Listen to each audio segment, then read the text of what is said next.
I think to understand where we're going, we need to remember from where we came and why this conversation started in the first place.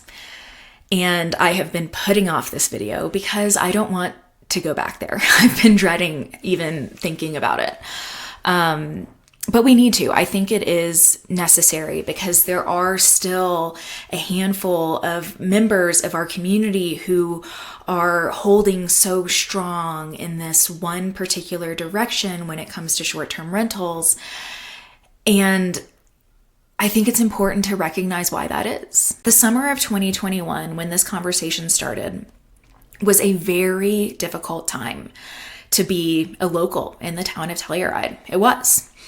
What happened was that the pandemic created this kind of perfect storm.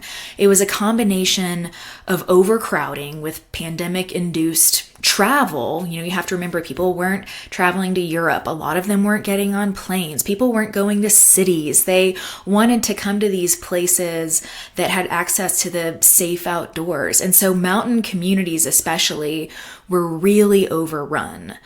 But not only that, we were also dealing with, like the rest of the nation, a really significant labor shortage.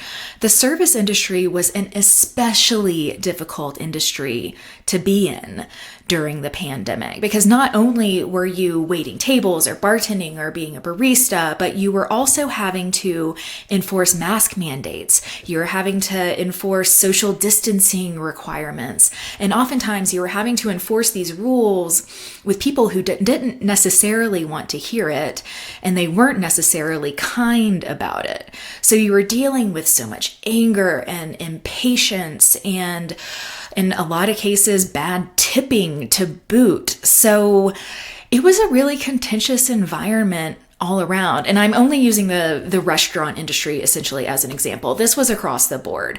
I mean, you could say the same thing for the medical industry. They were having an incredibly hard time and were incredibly understaffed as well. So we could go industry by industry, but that was the theme of the summer.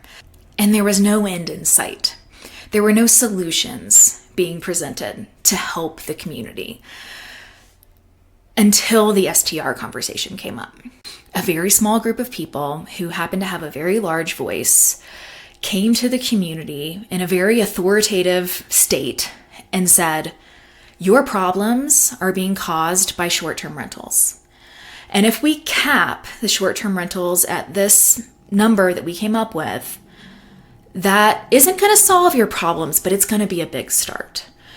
And that gave a large group of our community kind of the hope that they needed. It gave them a cause to get behind. But the problem with that is that it wasn't true. And as harsh as this may sound, our community was lied to. In the summer of 2021, when we were in an incredibly vulnerable state, whether it was intentional or not, we were lied to. There were assumptions being presented as facts in pretty graphics. There were pieces of data that were either incorrect altogether or very cherry-picked in an effort to illustrate trends that simply weren't happening in order to create this idea that STRs were the villain creating all of our problems. And it simply wasn't true. But because that was the information being given to our community, a lot of people really latched onto it and believed it, understandably so. And what was worse is that anyone who disagreed with this or tried to correct the misinformation or tried to just provide a different stance or a different solution, they were automatically vilified. And all of a sudden, this huge divide was just shoved right down the middle of Main Street. You were pro-STR or you were anti-STR. And I mean, people lost friends over this. I've never seen anything like it. And even when the lodging community came forward with ballot measure 2D, which is what ultimately passed and essentially put a moratorium on STR licenses for 2 years, even that was demonized. The lodgers were willing to regulate their own community in an effort to respond to this problem that the community truly believed that we had, as a compromise, as a better solution. But somehow the narrative was that if you supported 2D, if you supported regulating short-term rentals with a cap, that meant you must support capitalistic greed. You must be chasing after the money. You must not support affordable housing. And that was insane for me. Okay, but that's enough of that. We can put that behind us now, thankfully, because 2 years have passed. So 2D is about to sunset. The town of Telluride has commissioned an incredibly extensive impact study to basically figure out how STRs have impacted our community and if there was any truth to those assumptions that were made 2 years ago.